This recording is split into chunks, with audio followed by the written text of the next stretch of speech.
think effective mindset is to just say, I can accept discomfort. I accept it. It's a price of admission to growth. If I accept that a lot of life is suffering, that when I do suffer a little bit, then I don't freak out. It's not about embracing comfort. It's about embracing the grind. Just accept it. It's going to be a grind. It's going to feel nasty sometimes, but it's fine. It's supposed to be that way. Welcome to today's episode, everyone. Today, we're going to try to torch the myth that you're supposed to be comfortable being uncomfortable and all that kind of nonsense. So first off, Alex, welcome to the pod. Thank you for coming on. Thank you, Itamar. Pleased to be here. Cool. So here's how I want to open up. One of my coaching clients, actually not one, this is a common theme amongst many of them, but specifically came up with one new guy, very successful individual, very driven individual, multiple 9-figure company. And about a month into coaching, we have this tracker where we figure out what are the most effective actions he needs to be taking in order to achieve the goals he wants for the business. And he was getting really, really high scores on the tracker. And as we went over it, I could sense that he was a bit almost a bit frustrated. I was like, what's going on? And he said, you know what? I know I'm doing the thing, but I'm still not comfortable being uncomfortable. And I could tell that it was kind of sapping his energy. And I said, okay, why is that a problem? And he just kind of looked at me and I looked back at him. He was like, I thought that's kind of the point of it, to be able to be comfortable doing the uncomfortable things. And it's something I wanted to bring up on the pod because I think so many people waste so much energy on this nonsense when all this stuff is actually a non-issue. So before we really get into it, Alex, anything you want to ask or add on to it? Yeah, my first question would be, how would you define that issue? Would you say it's a fallacy, it's an ideal that he's unnecessarily sort of implanted into his mind? How would I sort of put a ribbon around what you've identified in his psychology? I think it's a fantasy. It's like the fantasy of elite performance that I see with so many people. Like, I want to feel fully confident. I want this to always just feel like I'm the kind of person who could do anything. I'll never feel afraid. It's this myth, this fantasy, illusion, whatever you want to call it, that is actually harmful. We kind of talked about in previous episodes of people wanting effortless flow. Like, oh, I just want things to feel effortlessly flowing. And then when inevitably you try something new or try to grow the company or go outside of your comfort zone, and it doesn't just flow effortlessly, you get frustrated because you're like, man, is something wrong? Am I not doing this right? Instead of just accepting this is just a situation. When I'm in growth, it's not going to effortlessly flow. Or when I'm doing something new, which was exactly what we were doing with him, we figured out these new actions that were super important, super effective. They're not going to feel comfortable. Pretty much anything that you do that is new and causes growth feels uncomfortable. Like if you're outside of your comfort zone, it's going to feel, you guessed it, uncomfortable. And that's what your growth zone is. I think it's just an illusion. And some illusions, honestly, are a non-issue. They don't matter. But this illusion, it causes a lot of frustration with so many people. And they're getting frustrated, and then it's draining their energy, it's draining their drive, and it makes them feel like they're taking a loss. Like him, instead of feeling like, wow, I'm on such a winning streak right now, I'm doing great, and getting the energy that kind of, let's call it positive effect, positive mindset has, it was going the other way. He was thinking, I'm still not doing good though. Man, this is frustrating. He's wasting his energy on it. And I see so many people doing it. Does that answer the question in a bit of a roundabout way? It does. What's visually coming to mind is I'm trying to understand, is this a capabilities gap in that what I need to resolve in my business, or the demands placed upon me are perceived to be greater than my capabilities, and therefore I'm sort of uncomfortable in this moment?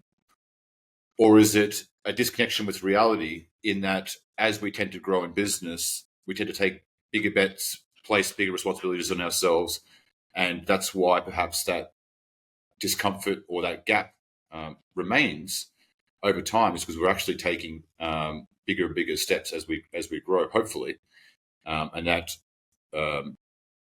capabilities gap ideally should be there forever if we're continuing to up level. So to make sure I understand you correctly, you're asking what's the source of this discomfort? Yeah, a fitness analogy would be much easier for me. I should have started with that. So if you went to the gym for the first time ever and you did any kind of a workout, you're probably going to be sort of broken, sore, uncomfortable for a while. Yeah. In your mind, you might think, one day I can be like the other people who go to the gym and do this more regularly and not feel broken. Yeah.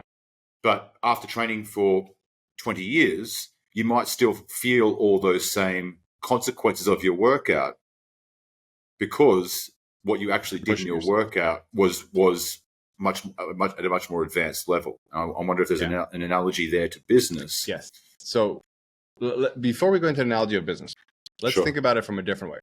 Let's say the actual workout, whether you're a beginner or you're an advanced, whatever you do that's pushing yourself, that creates 2 units of fatigue. Okay, just because you're actually doing the thing and it's challenging. Now, what if you're also working out and then you get tired and you get frustrated at yourself? You're like, why am I tired?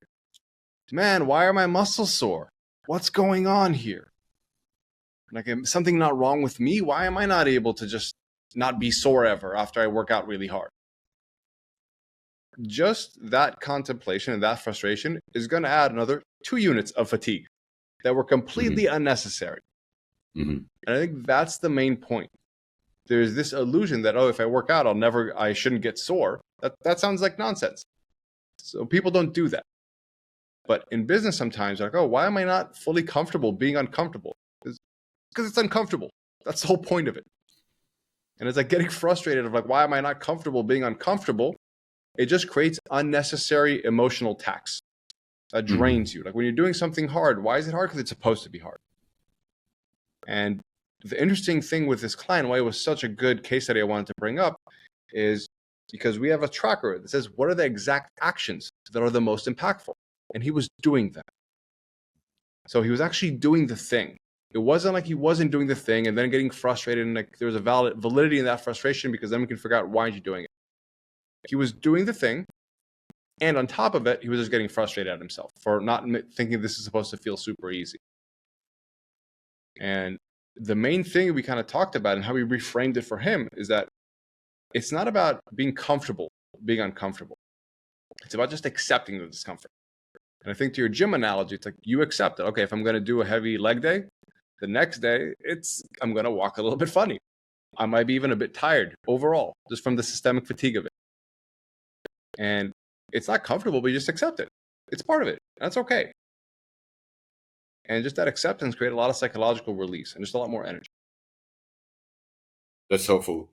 The first thing I took away from that was, it's a clunky use of words, because saying comfortable being uncomfortable is kind of like saying being hot when you're cold or cold when you're hot. It's like technically not possible. And just accepting the discomfort is probably a better way to think about it. Yeah. And secondly, that the stresses are going to compound over time. And so for an entrepreneur, perhaps what caused them discomfort in the early days was building a website, hiring your first person, your first attempt at self-promotion, whatever that was. And 10 years later, maybe the fallacy was, at some point in the future, nothing will cause me any kind of discomfort.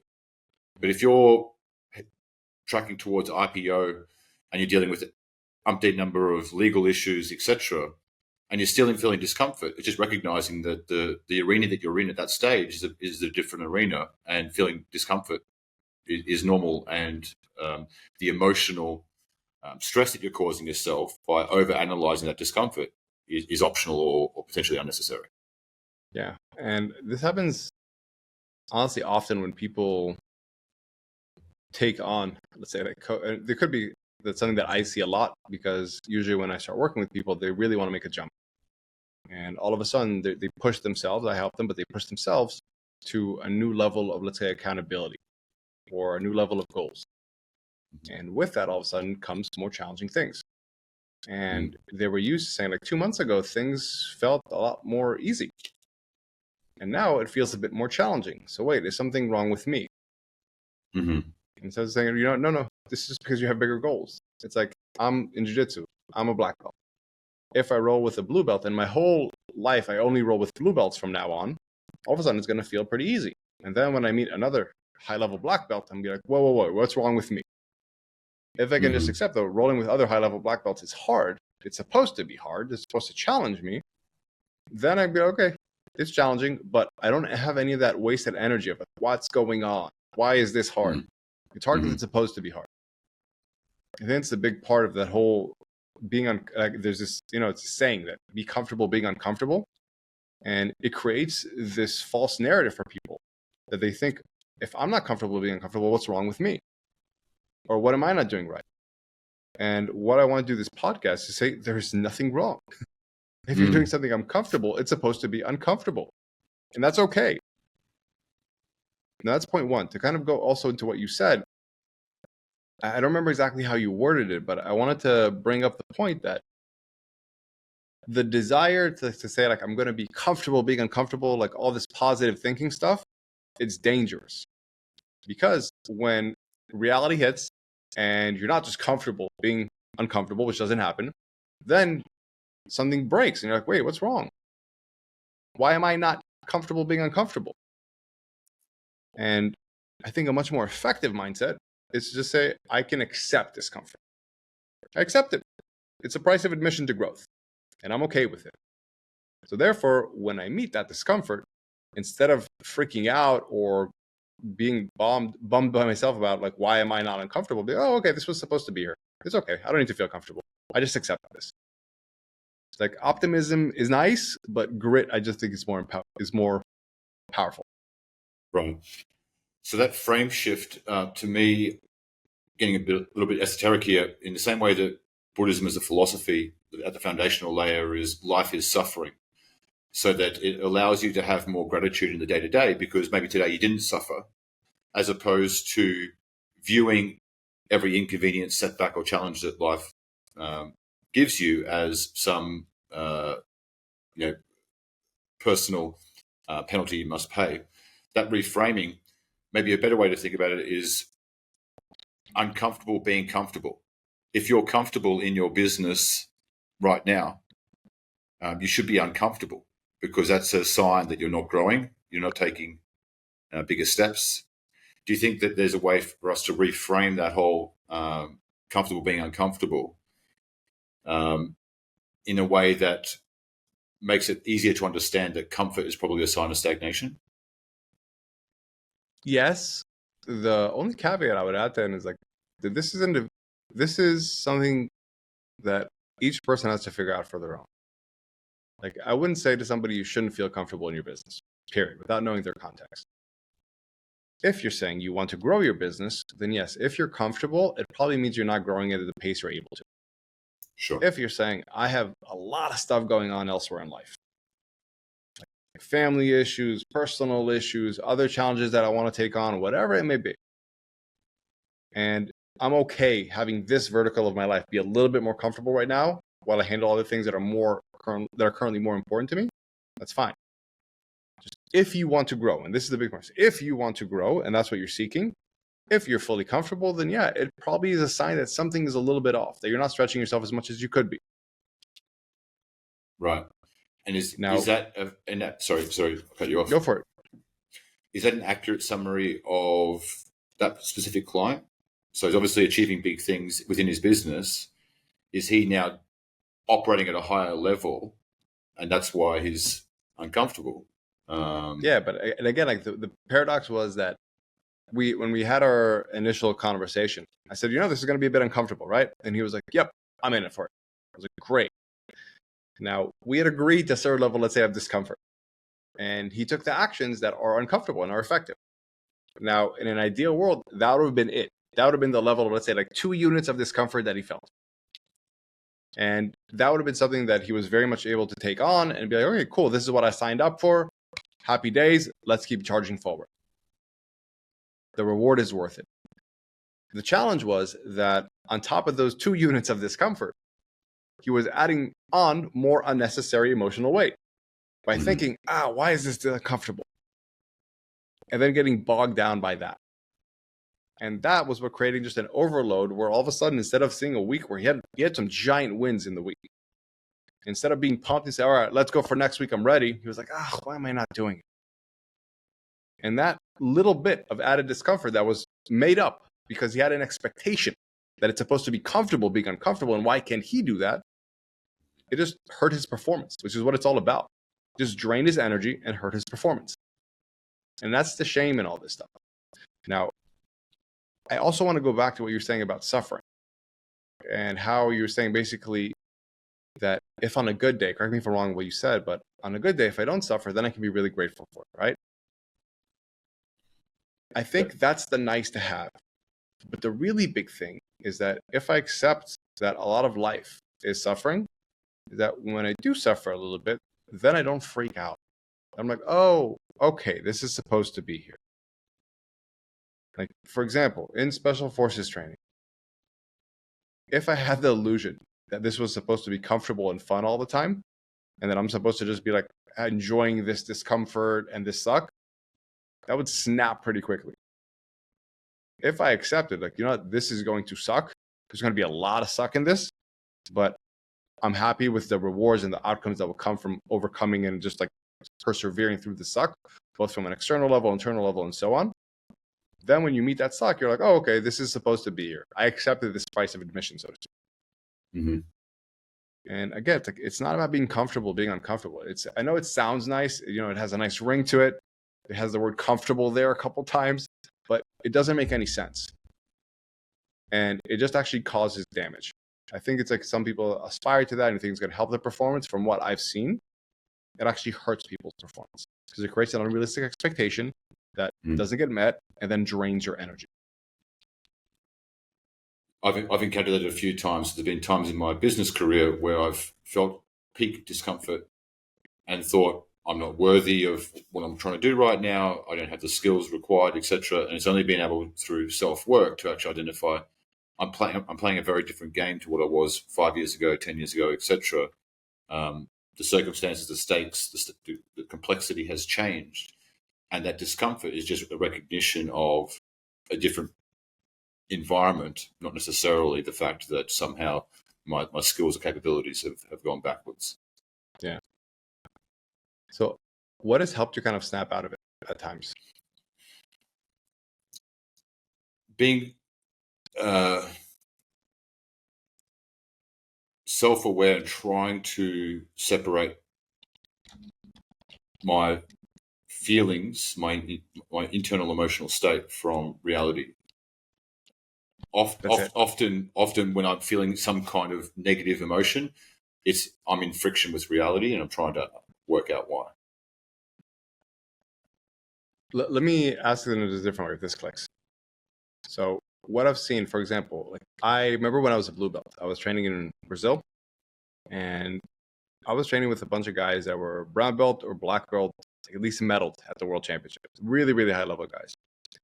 And I remember after a certain while, I was like, am I not getting any better? I still getting smashed. I literally felt like almost 0.001 progress. Like instead of getting smashed in 5 seconds, I was able to get smashed in 7 seconds. That was my progress. And I was like, what's going on?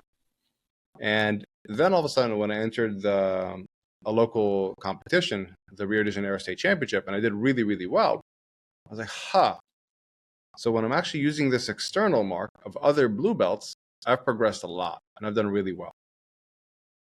And I think sometimes having that, like we feel like we're not doing well because we're constantly just feeling the challenge, but having some kind of objective external marker, which was for him, that tracker that we made, and we said, these are the actions. Are you actually doing it? And it wasn't like I'm trying to be more brave. It was like I'm specifically doing 1, 2, and 3 every day.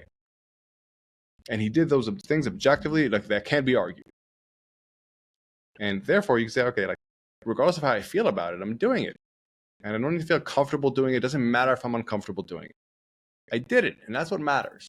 And I can take pride in that. I don't need to feel like, oh, I can't be proud of myself unless I'm comfortable doing these things. So like for you, is that what you were saying? Like looking at reality, when I looked at things a bit more objectively, what was going on? Am I succeeding or not? All of a sudden I was like, okay, this actually is working. Yeah, I found that my ability to define my emotional state is usually very difficult. I find it very difficult because I'm usually in a very subjective amygdala thinking, and I can't actually communicate it through maths or through sort of hard data. And trying to coach myself through that, usually I will have to look at all the variables, and I'll realize that actually the discomfort is just it's the equivalent of going from squatting your body weight to squatting 100 kilograms or whatever. It's like this should feel heavy because there's new stress applied. Yeah. And I think kind of like listening to you, what I'm taking away, honestly, for myself, for my clients in the future, and for everyone, I think it's really important to preemptively set these expectations. That, hey, you're going to do this, it's going to feel uncomfortable. It's okay that it feels uncomfortable. Perfectly fine. That's great. It's going to feel uncomfortable. This is why it's going to feel uncomfortable, because you're stretching yourself. So anticipate that. And don't expect that all of a sudden it'll feel magical and flowing and like, oh my God, I'm an elite performer. Everything is easy. It's like if you were coaching someone in the gym, you'd be like, hey, you're about to go for your personal record in this lift. So expect that it's going to feel really, really hard. You are going to shake, and probably afterwards, you're going to feel a bit messed up. So then when they feel a bit messed up and they shake, all of a sudden, like when they shake during the lift, they're not going to say, oh my God, maybe this is wrong. Maybe I don't have it. They're like, oh, okay, this is supposed to be a part of it. I can just focus on actually doing the thing. Right. And that's kind of, I guess, what I was trying to say the whole time. Instead of focusing on why am I not comfortable being uncomfortable, you can get that out of your head and just actually do the actions that are required to see success, the most effective ones, without worrying about this, because you shouldn't be worrying about it. It's a non-issue. It's nonsense. Have you seen any situations where someone's inverted those and is seeking the emotional discomfort in a way which is not practical or positive to their business? Yes. So this is something we talk a lot about actually in the book. We have the archetypes that we've broken down, like the go harder guy, the people pleaser guy, and the prove something guy, people with a chip on their shoulders. And a lot of times this can drive you into prove something behaviors.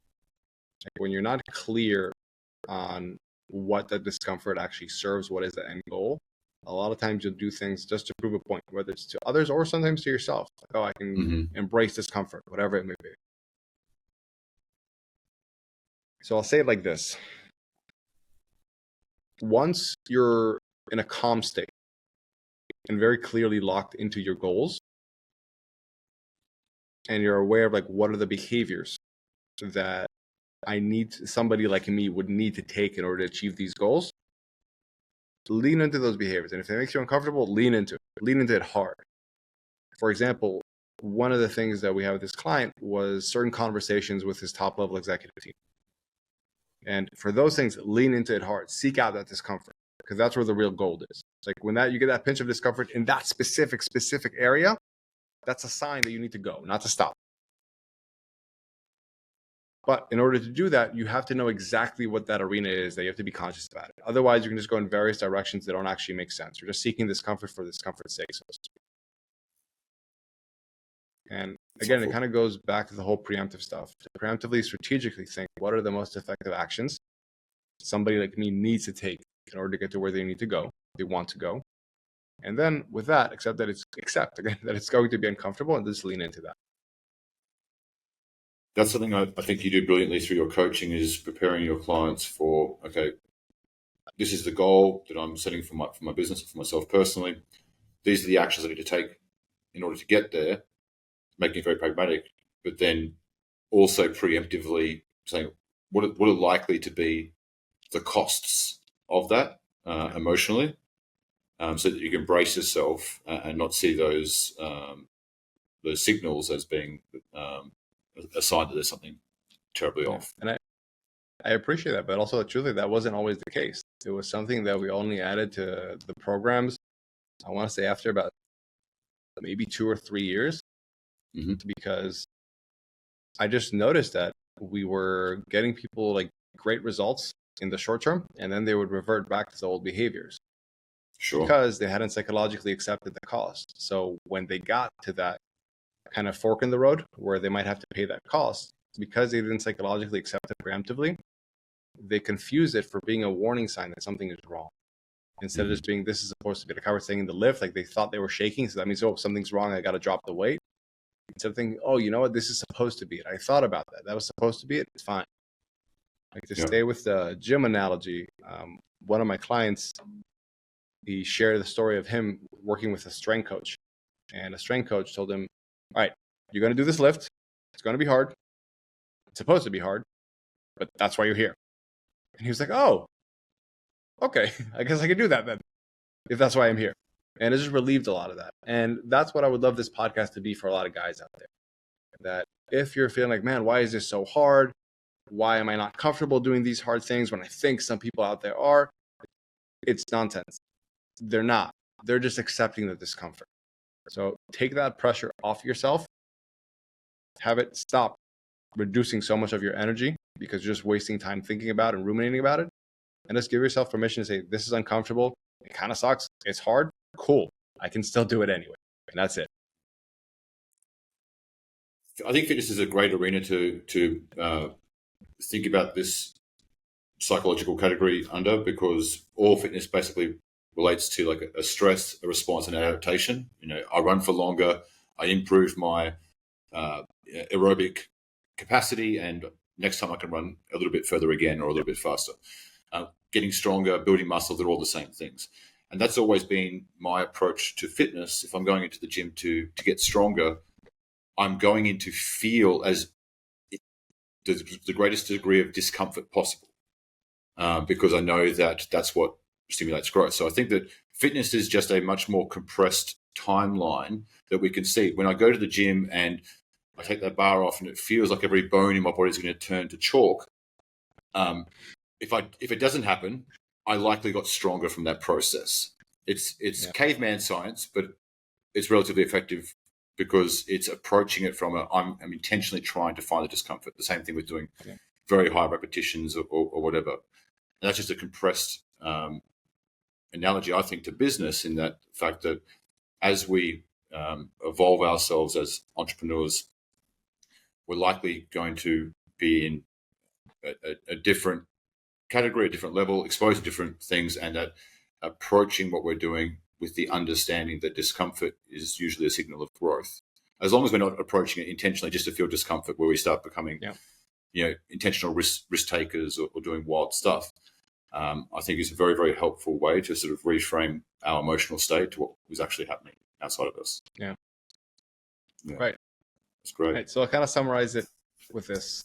One of the big things that I've seen, the kind of parallels of performance, is how much pressure or how much energy we have.